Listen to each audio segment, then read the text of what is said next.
Class के topics आप लोगों के सामने मैंने लिख दिए हैं। चैप्टर नंबर 2 हमारा स्टार्ट हो गया है। चैप्टर नंबर 1 हमने लास्ट क्लास में कंप्लीट कर लिया था, उसी की कंटिन्यूएशन आप समझ लें। चैप्टर का नाम है history of Pakistan. History of Pakistan यानी पाकिस्तान की तारीख। जहाँ से चैप्टर नंबर 1 में इवेंट्स हमारे खत्म होते हैं, वहीं से यानी पाकिस्तान की एस्टेब्लिशमेंट हमारा खत्म हो गया 1947, तो वहीं से हमारे लीगल इवेंट्स अपने आप शुरू हो गए। इसमें कुछ अहम टॉपिक्स हैं जिसको आज हम कवर करेंगे। कुछ शॉर्ट आंसर्स के लिए क्वेश्चंस आज जो है वो आज की क्लास में देखते हैं। पहला टॉपिक है 3 जून का, 3 जून का मंसूबा। ये लास्ट क्लास में भी आया था, लेकिन वहाँ हमने जस्ट इंट्रोडक्शन के तौर पर हमने इसको पढ़ा था, ठीक है। उसके साथ इंडियन इंडिपेंडेंस एक्ट यानी कानून आज़ादी 1947 red Cliff award boundary commission भी इसको कहा जाता है, उर्दू में इसको कहेंगे हदबंदी कमीशन या रेड क्लिफ अवार्ड। इसमें से शुरू के 2 वाले तकरीबन मिलते जुलते सेम है।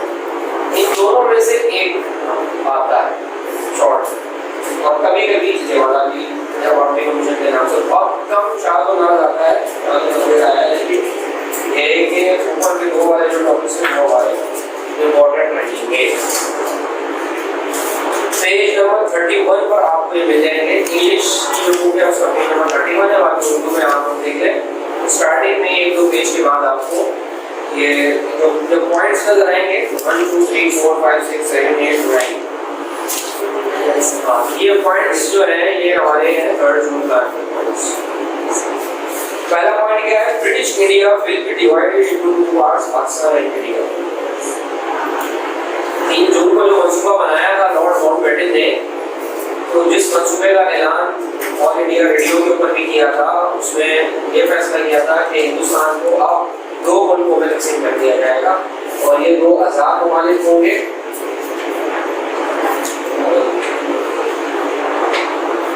एक का नाम होगा हिंदुस्तान और दूसरे का नाम होगा पाकिस्तान। तो बिल्कुल सिंपल सी बात है। दूसरा पॉइंट था separate meetings of the Hindu and Muslim members of the Punjab and Bengal provincial assemblies will be had and if they decided for the partition their provinces shall also be partition. क्या मतलब हुआ? ये जो पंजाब की असेंबली है और बंगाल की असेंबली है, इन दोनों असेंबलीज के सामने ये बात रखी जाएगी कि क्या वो पंजाब की और बंगाल की तकसीम चाहते हैं या नहीं चाहते, क्योंकि पंजाब और बंगाल ये 2 ऐसे सूबे थे जहाँ पर एक तरफ हिंदू मेजॉरिटी, दूसरी तरफ मुस्लिम मेजॉरिटी। हमारा जो पंजाब है वहाँ मुस्लिम मेजॉरिटी है, और जो इंडिया का पंजाब है वहाँ पे हिंदू यानी सिख है, लेकिन वो नॉन मुस्लिम मेजॉरिटी हो गया, मुसलमान तो नहीं है, सिख ज़्यादा वहाँ है। और इसी तरह बंगाल में भी था, बंगाल में एक तरफ जो अभी बांग्लादेश बन चुका है वो वहाँ मुसलमानों की आबादी है, और दूसरा जो पार्ट था वो जो है वहाँ पे हिंदू मेजॉरिटी है, वहाँ मुस्लिम मेजॉरिटी का उसको नाम दे सकते हैं। तो अब वहाँ की जो असेंबलीज हैं वो अगर डिसाइड करती हैं कि पार्टीशन होना चाहिए तो फिर जाएंगे पार्टीशन, लेकिन उसके लिए तरीकेकार क्या होगा वो ये आगे पॉइंट में डिस्क्राइब करेंगे। यहाँ पर सिर्फ आपको इतना बता दिया कि उन दोनों असेंबलीज के पास ये बात रखी जाएगी, अगर वो डिसाइड करेंगे पार्टीशन होना चाहिए तो होना चाहिए, वो डिसाइड करेंगे नहीं होना चाहिए तो नहीं होना चाहिए। ठीक है, ये पॉइंट नंबर 2 हो गया। पॉइंट नंबर 3 है the members of assembly shall decide if they wanted to join Pakistan और इंडिया। अब जो सिंध की जो असेंबली है, क्योंकि असेंबली तो उन्होंने बना दी थी ना, इलेक्शन हुए थे 1946 में, उसके बाद फिर इंडियन गवर्नमेंट आई थी, तो असेंबली वगैरह तो उन्होंने बनाई हुई थी। तो असेंबली के पास ये इख्तियार होगा कि वो इस बात का फैसला करे कि वो सिंध के साथ पाकिस्तान के साथ जाएगी या हिंदुस्तान के साथ जाएगी। सिंध में तो ऐसी बात है, आपको पता है मुस्लिम मेजॉरिटी और इंडिया मुस्लिम लीग की वहाँ पर सीटें भी सबसे ज़्यादा थी, और जियोग्राफिकली भी उसका बनता ही है ना हिंदुस्तान से कोई ताल्लुक। तो सिंध को जो मुंबई से अलग करवाया था कायदे-ए-आज़म ने, उसका मकसद क्या था? कोई कनेक्शन ही नहीं है भाई। समंदर के जरिए अगर कोई रास्ता जो है वो मिल रहा है तो क्या वो दो ममालिक मिल सकते हैं, या वो दो जो है वो खत्ते जोड़ के एक सूबा कैसे बन सकता है? मतलब कोई कनेक्शन ही नहीं है सिंध का किसी भी तरीके से हिंदुस्तान के साथ, इसलिए फिर सिंध ने पाकिस्तान को ज्वाइन कर लिया, लेकिन उसकी असेंबली ने ये फैसला किया। नंबर 4 पॉइंट है, a referendum shall be held in NWFP to decide if the province wanted to join Pakistan or India।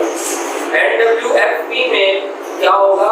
Referendum होगा, वहाँ पर असेंबलीज वगैरह नहीं की, वहाँ पर होगा रेफरेंडम। जैसे इलेक्शन होता है ना, ऐसे ही एक रेफरेंडम होता है, यानी आवाम से उसकी राय पूछी जाती है कि आप आइदर दिस और आइदर दैट, यानी आप ये ऑप्शन लेना चाहते हैं या ये ऑप्शन लेना चाहते हैं। तो जब दो ऑप्शन होते हैं और उन दोनों में से किसी एक को चूज करना होता है और उसके लिए जब इंतखाब कराया जाता है तो उसको आप रेफरेंडम कहते हैं, ठीक है। तो एनडब्ल्यूएफपी की जो आवाम थी उसने ये रेफरेंडम करना था कि वो पाकिस्तान के साथ जाना चाहते हैं या वो हिंदुस्तान के साथ जाना चाहते हैं। एनडब्ल्यूएफपी ये पुराना नाम है, और नया नाम क्या है? KPK, Khyber Pakhtunkhwa. Point number 5, the Muslim majority district of Salak and Assam shall decide about its future by a referendum। इसी तरह सलहट एक रियासत है, आसाम अभी भी हिंदुस्तान में है, वहाँ बड़े मसले मसाइल चल रहे हैं, मुसलमान वहाँ ठीक ठाक है। ये वो रियासतें थी कि इन्हें भी इख्तियार दे दिया गया कि वो चाहे तो पाकिस्तान को ज्वाइन करें, चाहे तो इंडिया को ज्वाइन करें, लेकिन वो रेफरेंडम होगा, वहाँ पे जो तरीकेकार बनाया गया वो रेफरेंडम का। Point number 6, Balochistan. बलूचिस्तान में शाही जिरगा, काउंसिल ऑफ चीफ्स, जिरगे हमारे यहाँ जो होते हैं हम सब उससे वाकिफ हैं। ये जहाँ बरादरी और कबाइल सिस्टम होता है वहाँ पे जो फैसले करने वाले जो अथॉरिटीज होती हैं वो ये जिरगे होते हैं, पंचायत जिसको आप कहते हैं। कोई भी छोटा से छोटा भी मसला हो तो वो पंचायत में आता है।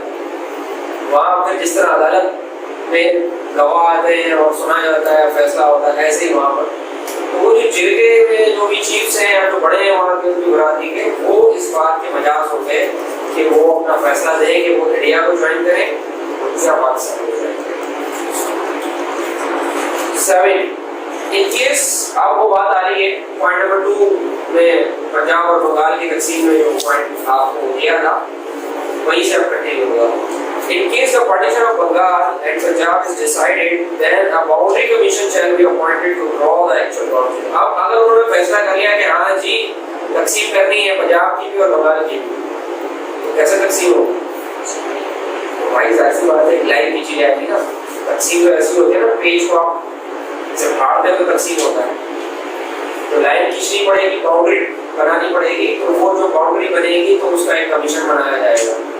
वो कमीशन वो बाउंड्री बनाएगा कि इधर इधर पाकिस्तान, इधर इधर हिंदुस्तान, ये इलाके पाकिस्तान, ये इलाके हिंदुस्तान। तो पंजाब को भी काटा जाएगा, उधर से बंगाल को भी काटा जाएगा, तो कट के हिस्सा हिंदुस्तान में जाएगा और दूसरा कट के हिस्सा पाकिस्तान में जाएगा। ये बाउंड्री कमीशन ने फैसला करना है। वो आप रेड क्लिक अवार्ड में पढ़ेंगे और बाउंड्री कमीशन में पढ़ेंगे कि वहाँ कैसा जबरदस्त किस्म का धोखा दिया गया और जो 3 जून को जो ऐलान किया था उससे कैसे रिसीव किया मुसलमानों को और मसाइल क्रिएट किए, आज तक हम उसमें फंसे हुए। Number 8, the P.ST states under the cabinet mission plan of 1946 shall decide their accession to any one state looking to their peculiar circumstances and geographical position। जो P.ST states थी भाई, जहाँ शाही निजाम था, बादशाहों वाला निजाम था, जहाँ वाली होता था, जहाँ की रियासत था, जैसे कश्मीर में कोई हुकूमत नहीं थी, कश्मीर में कोई जिरगा नहीं था। कश्मीर में क्या था, वहाँ का एक बादशाह की तरह का एक रियासत का वाली था और उसी ने कश्मीर को बेचा अपनी आवाम की ख्वाहिशात और अपनी जो जियोग्राफिकल और सर्कमस्टेंसेस को बुलाते हुए, नजरअंदाज करते हुए उसने, चूँकि वो नॉन मुस्लिम था, लिहाजा उसने अपने बेटी भाइयों को जो है वो पूरा का पूरा कश्मीर दे दिया। और आज तक ना वो मसला कश्मीर जो है वो दर्द-ए-सर बना हुआ है दोनों मुल्कों के लिए, कश्मीर की आवाम के लिए और पूरी दुनिया के लिए। और असल जो उसमें कुर्बानी दे रहे हैं वो हमारे कश्मीरी भाई, बच्चे, बूढ़े, नौजवान हैं जो गुलामी की जिंदगी, गुलामी से निकलकर जिंदगी गुजार रहे हैं, तो उनको क्या मौका दिया गया प्रिंसली स्टेट्स को? सिर्फ एक कश्मीर नहीं, और बहुत सारी प्रिंसली स्टेट्स। वहाँ पे फॉर्मूला ये बनाया गया कि आपने अपने सर्कमस्टेंसेस को देखना है कि आप किस मुल्क के साथ जाएंगे तो आप ये बेहतर रहेगा। तो पॉइंट नंबर 8 देखें। पॉइंट नंबर 8 में प्रिंसली स्टेट्स के हवाले से फॉर्मूला आ रहा है कि जहाँ पर शाही निज़ाम है, जिन रियासतों में, उन्हें ये इख्तियार दिया जाएगा कि सबसे पहले वो अपने सर्कमस्टेंसेस को देखें, अपने हालात को देखें कि उनके लिए किस मुल्क के साथ जाना फायदेमंद साबित होगा। भाई जिस मुल्क की सरहदें, जिस रियासत की सरहदें हिंदुस्तान के साथ मिलती हैं, पाकिस्तान से उनका कोई ताल्लुक ही नहीं बनता और हिंदुस्तान के साथ जाना उनके फायदे में है, तो हिंदुस्तान को ज्वाइन करना। और जिनकी सरहदें पाकिस्तान से मिलती हैं, पाकिस्तान के साथ उनका ताल्लुक है, उनका कल्चर वहाँ से बिलोंग करता है, उनका रिलीजन वहाँ से बिलोंग करता है, और बहुत सारी चीज़ें ऐसी हैं जो उन सबकी एक जैसी हैं, कंबाइन है, और वो उनके साथ जाना बेहतर महसूस कर रहे हैं। आवाम की एक ख्वाहिश है तो फिर उस मुल्क को ज्वाइन करें, ये फॉर्मूला।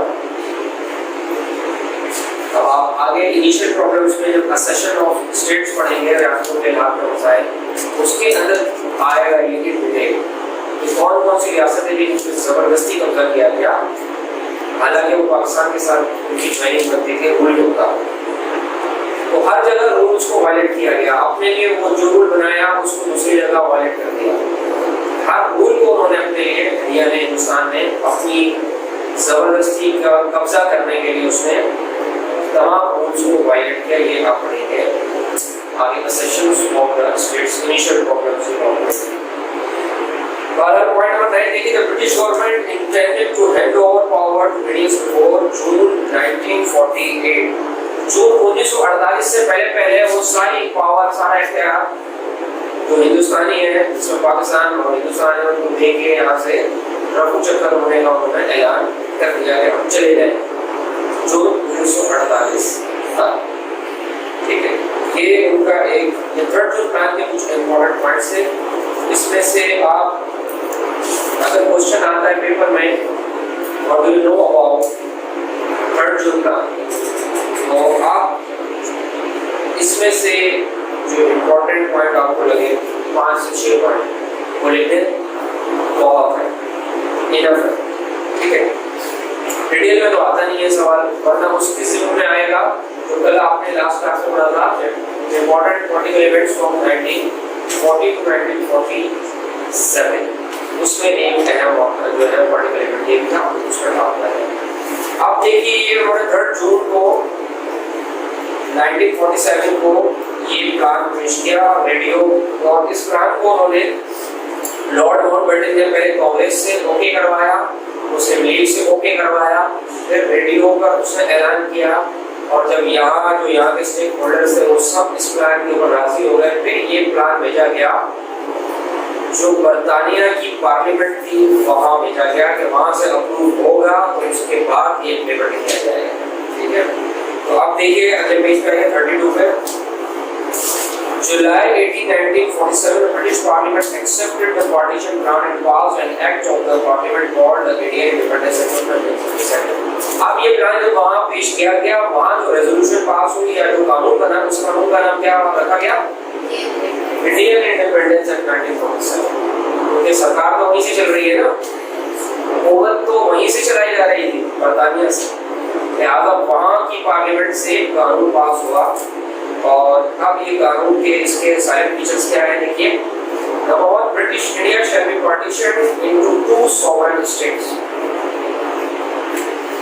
बिल्कुल आसान और वाज़ेह बात है कि ब्रिटिश इंडिया नाम उन्होंने रखा हुआ था ना, बरतानवी हिंद, बरतानिया का हिंदुस्तान, तो इसको 2 हिस्सों में 2 आज़ाद मुल्कों में तकसीम कर दिया जाएगा। Point 2, British government would have no control over the affairs of the dominions, provinces or any part of the dominion. The constitutional assemblies of both the dominions shall exercise full and comprehensive legislative powers in their respective areas jurisdictions। यानी हुकूमत बरतानिया को कोई control हासिल नहीं है इन दोनों ममालिक में, किसी फेडरल, कोई सूबाई या किसी भी पार्ट में, किसी भी हिस्से में। उनका आपको इख्तियार नहीं रहेगा।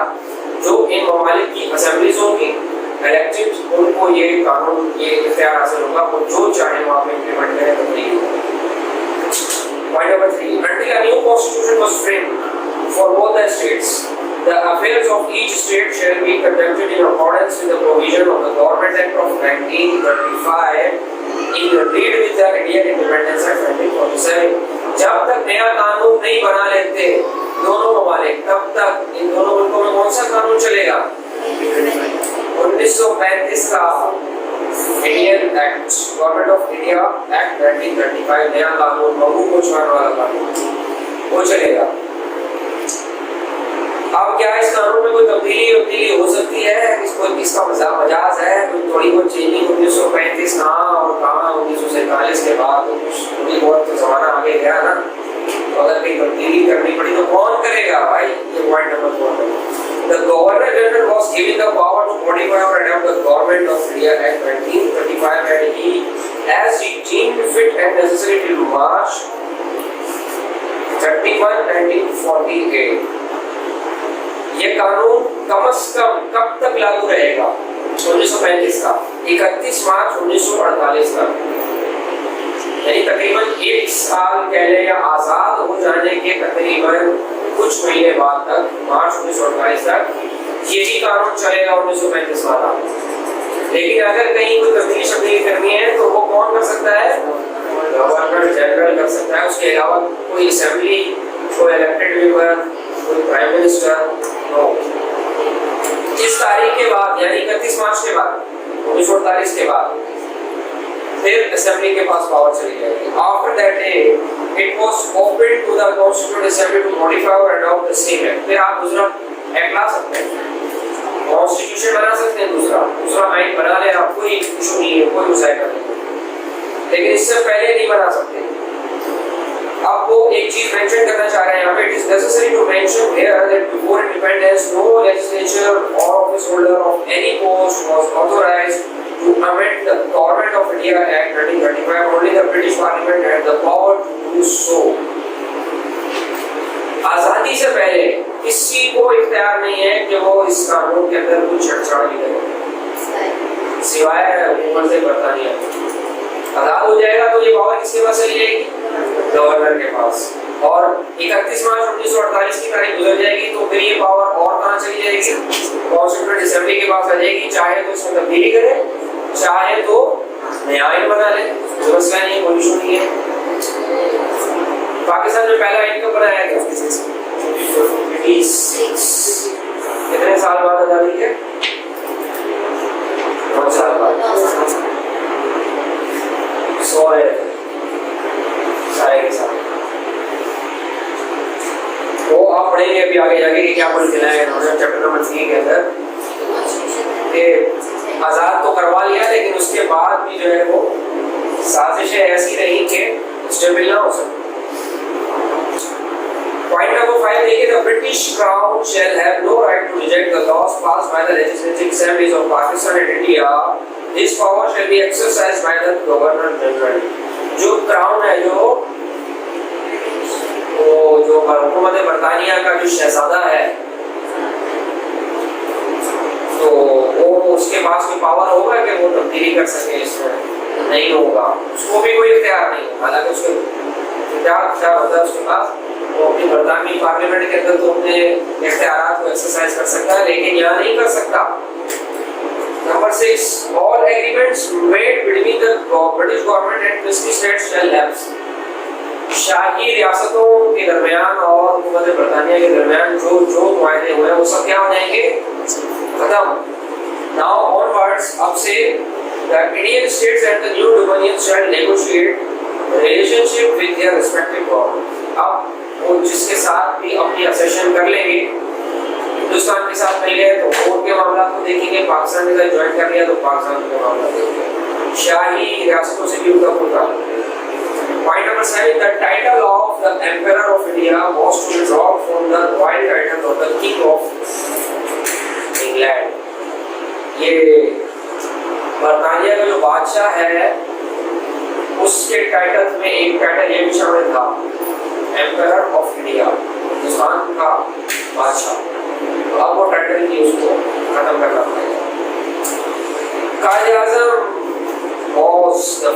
Governor general of Pakistan under ख्वाहिश तो बड़ी थी अंग्रेजों की कि हम गवर्नर जनरल बने हिंदुस्तान के पाकिस्तान के। आज़म ने बोला ऐसा तो नहीं हो सकता, जब तक हम जिंदा हैं जब तक किसी भी शर्मंगेज़ी करने की इजाजत नहीं दी जाएगी। कायद आज़म को यूनानिमसली इत्तेफाक राय के साथ पाकिस्तान का पहला गवर्नर बना दिया। अब इसके बाद जो लास्ट रेड क्लिफ अवार्ड और इनजस्टिस टू द मुस्लिम्स, किस तरह इस रेड क्लिफ, क्योंकि देखें ये बाउंड्री, ये जो हदबंदी है, ये तो बात हुई है ना, 3 जून आ गया, आज़ादी का जो भी मामला था ऐलान करना था, ऐलान हो गया, लेकिन अब आज़ाद करने से पहले यानी 14 अगस्त से पहले बाउंड्री खींच दी थी, उसके अंदर सारा इन्होंने जो धोखा देना था, जो डिसीव करना था, तो प्लानिंग कुछ और थी, मनसूबाबंदी कुछ और थी, तभी कांग्रेस राजी हो गई, वरना कांग्रेस 90 साल में तो राजी नहीं हुई थी मुसलमानों को बर्दाश्त करने के ऊपर। मुसलमानों को एक सूबा भी देने में राजी नहीं थी कांग्रेस। किसी एक सूबे में वो अपने साथ उनको हुकूमत में शामिल करने तक के लिए तैयार नहीं थी, तो ये अचानक यकायक ये कैसे हो गया कि पूरा पाकिस्तान देने में राजी हो गई? भाई कुछ तो था ना ज़हन में, कुछ तो चक्कर था, कुछ तो प्लानिंग थी। वो प्लानिंग यही थी कि हम इनको जो रिसीव करेंगे तो इनका जो ऐसी चीज़ों के ऊपर हम हमला करेंगे कि ये फिर दोबारा से संभाल नहीं पाएंगे अपने आप को। इनका पानी हमारे कंट्रोल में होगा, इनकी फौज हमारे कंट्रोल में होगी, इनका पैसा हमारे कंट्रोल में होगा। ये आप इनिशियल प्रॉब्लम्स में से पढ़ेंगे प्रॉब्लम्स। इनके इलाके अच्छे स्ट्रेटेजिकली और जियोग्राफिकली जितनी इंपॉर्टेंस होगी वो सब हमारे हाथ में होगी। हम जब चाहेंगे इस मुल्क को, और फिर रेफ्यूजीज जब आए और फिर क्या हुआ, तो इतना हम स्टार्टिंग में ही इस मुल्क को जो है मतलब पैरों पे पड़ा नहीं होने देंगे, गिरा देंगे, खुद आएंगे, भीख मांगेंगे, जनाब गलती हो गई पार्टीशन करके, हमें जरा संभालिए दोबारा से, या हम जनाब अपनी फौज के जरिए से इंटरवीन करके दोबारा से हासिल कर लेंगे हमारी जगह, हमारा हिंदुस्तान था ना, दोबारा से कर लेंगे, अंग्रेज तो चले गए यहाँ से। तो प्लानिंग यही थी, खराबात यही थी ज़हन में, लेकिन वो अल्लाह का शुक्र है वो सारे मामला से पाकिस्तान जो है निकल रहा है। लेकिन इन्होंने जस्टिस क्या किया, देखिए 2 बाउंड्री कमीशन बनाए गए जिसमें 3 मेंबर्स थे, 3 मेंबर मुस्लिम लीग के, 3 मेंबर कांग्रेस के, और एक जो था वो अंग्रेज का। कायद आज़म की ख्वाहिश थी कि बाउंड्री कमीशन या जो बाउंड्री खींची जा रही है ये काम नाजुक है, अहम तरीन है। ये हम लोग कमीशन कमेटी तक है, बल्कि यूनाइटेड नेशन से अर्ज करते हैं कि भाई आप कुछ इसमें हमारी मदद करें। कांग्रेस ने इस ओपिनियन को रिजेक्ट कर दिया, क्योंकि उन्होंने तो गड़बड़ कर दी थी ना, यूनाइटेड नेशन आ जाती तो कैसे गड़बड़ करते। उस वक्त इतना रसूख था नहीं हिंदुस्तान का कि वो किसी को ब्लैकमेल कर सकता था। उसके बाद में कायद आज़म ने एक और प्रपोजल पेश किया कि भाई एक काम करें, जो हुकूमत बरतानिया के जजिस पर मुश्तमिल एक प्राइवेट काउंसिल है उसको बोले वो आके ये काम कर ले। तो अब की बार लॉर्ड माउंटबेटन जो था वो गांधी साहब के रूप में नमदार हुआ और उसने कांग्रेस का रोल प्ले किया। उसने कहा मैं नहीं मानूंगा इस बार, बस ये जो बंदे यही काम करें। 12 जून में वादा कर चुके थे कायद आज़म रेड क्लिफ अवार्ड और बाउंड्री कमीशन को मानने का और उस पर अमल दरामद करने का, लिहाजा ठीक है। तो वो सारे इलाके जिनकी 3 जून प्लान में उसूल बनाया गया था, कि जो इलाके मुत्तसिल होंगे आपके मुल्क के साथ और उसके तमाम इंटरेस्ट वाबस्ता होंगे पाकिस्तान के साथ या हिंदुस्तान के साथ, तो डायरेक्टली आपके मुल्क को ज्वाइन करेंगे। उन तमाम इलाकों को ज़बरदस्ती हिंदुस्तान में शिफ्ट किया गया। इसके अंदर पूरी डिटेल लिखी हुई है, जैसे गुरदासपुर है, फिरोजपुर है, जलंधराबाद है। गुरदासपुर वो इलाका है कि जहाँ से जहाँ जिसको जब आपने हिंदुस्तान को दे दिया, हालांकि मिलना पाकिस्तान को था क्योंकि कश्मीर के साथ था, कश्मीर पाकिस्तान को मिलना था क्योंकि कश्मीरी आवाम की ख्वाहिश थी कि पाकिस्तान के साथ ज्वाइन करेंगे और उसका सारा लोकेशन पाकिस्तान के साथ है, उसका रूट इंडिया के साथ है था ही नहीं। 3 रूट उसके निकलते थे बाहर की दुनिया से कनेक्शन के लिए, तीनों के तीनों पाकिस्तान, इंडिया के साथ उसका रोड ही नहीं था। इंडिया ने तो रोड निकाला है, अब उसके साथ गुरदासपुर की तहसील थी वो पाकिस्तान को मिलनी थी, हिंदुस्तान को गुरदासपुर का इलाका दिया गया। जब गुरदासपुर का इलाका दिया तो वहां से हिंदुस्तान ने रास्ता बनाया जम्मू में घुसने का, और जम्मू में घुसने के बाद फिर वो आगे घुसा है, वरना उसके पास कश्मीर और जम्मू में दाखिल होने का कोई रूट नहीं है, तो उसके पास कोई जवाब ही नहीं था। ये सारा बनाया गया, ये निकाला गया, डिसीव किया गया ये पाकिस्तान। इसके अलावा और वो इलाके के जहां पर सारे हेडवर्क से पानी होते हैं, यहाँ से पानी कंट्रोल होता है पाकिस्तान का, वो सारे इलाके उठा के, हालांकि हिंदुस्तान का ताल्लुक ही नहीं है वहां से, जितनी नहरें निकल रही है पाकिस्तान में जा रही है, तो भाई वो हेडवर्क पाकिस्तान को दो ना, वो उठा के हिंदुस्तान को दे दिए। जब चाहो पानी रोको, एक बार 1948 में पानी रुक गया, मसला पीरियड हुआ 1960 में जाके हल हुआ। तो ये वो तमाम मामला थे। इसके अलावा और भी बहुत सारे डिस्ट्रिक्ट हैं जहाँ पर हिंदुस्तान ने जबरदस्ती कब्जा किया, तो मौका मिल गया। ये इन डिटेल आप पढ़ेंगे। इसमें initial problems face by Pakistan, Pakistan को अपने क़याम के बाद जो इब्तदाई मसाइल दरपेश हुए वो कौन से हैं, इन डिटेल आता है पेपर में क्वेश्चन। उसके अंदर एक हेडिंग आएगी रियासतों के इलाक़ के मसाइल, problems of the sessions of state, उसमें आप इन डिटेल पढ़ेंगे। रेड क्लिफ अवार्ड के ऊपर कमेंट करते हुए कायदे आज़म ने क्या कहा, जब ये हो गया और सारा बाउंड्री कमीशन बना दिया गया, हमारे लीडर्स, सुभान अल्लाह सुभान अल्लाह, मौजूदा हमारे जो लीडर्स हैं अगर आप उनको देखिए और जो हकीकी माने में लीडर्स हैं उनकी ज़हनियत और उनके अल्फाजों को देखिए क्या कहते हैं। Quaid-e-Azam page number 24, this award is unjust, ना इंसाफी पर मबनी ये अवार्ड है या ये कमीशन है या इसका जो नतीजा incomprehensible and preposterous. Since I have hoped to act upon it, I consider it binding on us. लेकिन चूंकि मैंने इस पर अमल करने का वादा किया था, लिहाजा मुझ पर लाजिम है कि मैं इसको करूं।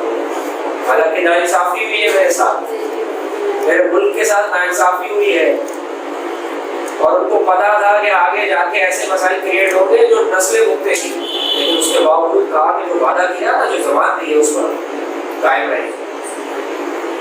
आज आप हमारे जो टर्न के नाम पे और ना जाने अपने यानी डिसीविंग को या अपनी जबान पे कायम ना रहने को प्रूफ करने के लिए न जाने क्या क्या डिसीजन हम लोग निकाल लेते हैं। लीडर जो होता है ना, लीडरशिप क्वालिटीज में सबसे बेस्ट जो उसकी क्वालिटी होती है उसकी जबान होती है। जबान का खरा नहीं है, जबान जो कहता है वो नहीं करता, वो शख्स तकलीफ के काबिल नहीं, वो शख्स फॉलो किए जाने के लायक नहीं है। ये थे हकीकी मानों में लीडर, ये होते हैं जो इनकलाब लेकर आते हैं, जो हकीकी तब्दीली लेकर आते हैं।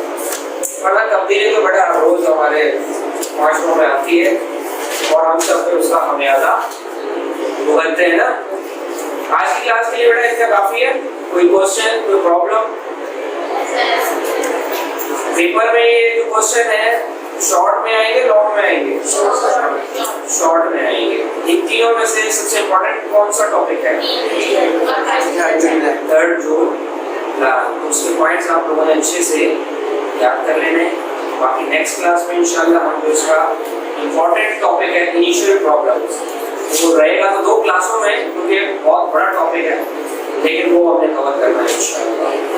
ठीक है बेटा, थैंक यू वेरी मच।